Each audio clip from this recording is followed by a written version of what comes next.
कुछ जगह पर गैस की जो जेन्युइन दिक्कत है, तो कुछ जगह पर अफवाहें भी कम नहीं उड़ रही।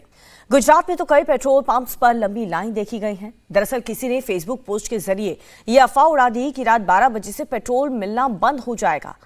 और बस फिर क्या था, लोग सच्चाई जाने बिना ही पैनिक में आ गए और पेट्रोल पंप पर लाइन लग गई।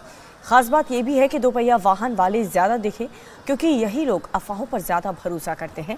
हालांकि थोड़ी ही देर में गुजरात सरकार सामने आई और लोगों को भरोसा दिलाया कि राज्य में तेल की कोई कमी नहीं है।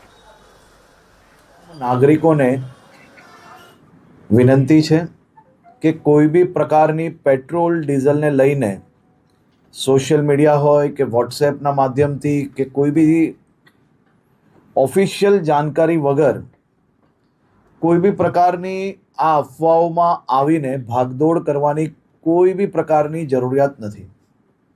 રાજ્ય સરકાર અને ખાસ કરીને કેન્દ્ર સરકાર દ્વારા આ જથ્થાઓ અને સપ્લાય માટેનું ડેલી નિરીક્ષણ થાય છે।